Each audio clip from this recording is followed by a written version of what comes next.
did her budget and wow. and then I went through the old film.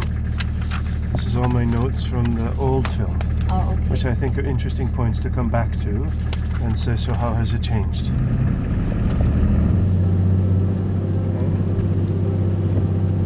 You said you'll be asking the questions and just answering will be filming you, but will not be in the footage or anything.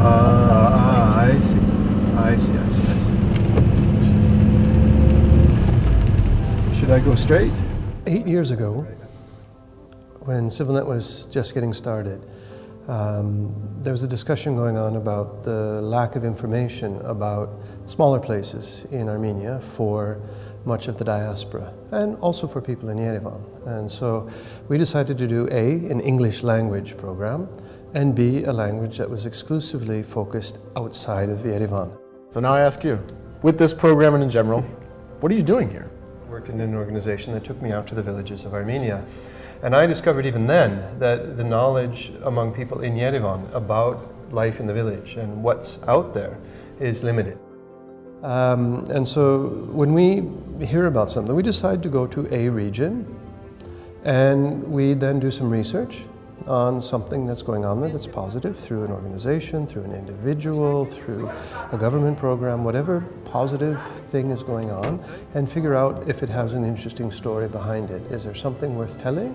Is there a good message to give? Is there a message of optimism, of opportunity? Anything that makes it an interesting piece of visual material that spreads information.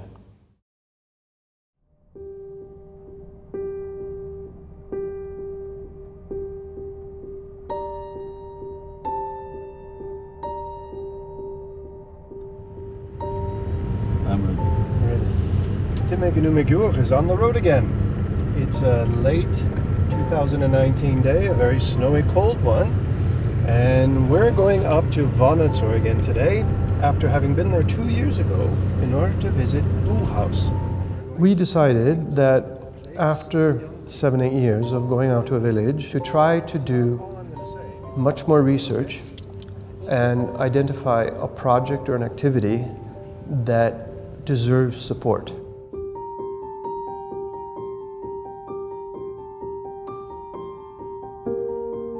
The program actively wants to find people who are interested in participating in this new Armenia.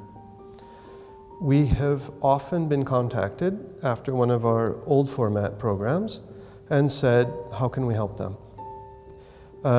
We want to structure it now so that it is a viable and real opportunity to participate in helping these organizations that we're going to visit and talk about and present in a very concrete way. As a good friend of mine said once many years ago, this is not a road, it's a riverbed. It looks like it.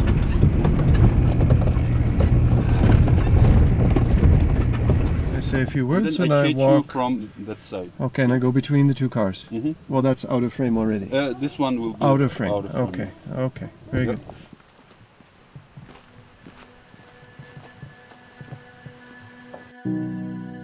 We want to follow up with the project. We want to show that this gives results. We want to visit Vardan again and see how they're doing, if they're going to get the funding, and the other places, and see what their product is, what their service is, how much have they grown, how many more people have they employed, how's it going, do you need more investment? That's the kind of follow-up we want to be able to do with this new format of the program. I have the opportunity through CivilNet to communicate this and say, here are a few projects that are really worth supporting and making sure the investment is done correctly and wisely. I see the potential of these people, the Armenians. I've seen it from the first day. I've seen how difficult it was the first years. It's gotten better and better and better, and then a huge change with the revolution. But there's still so much undone. There's still so very much undone.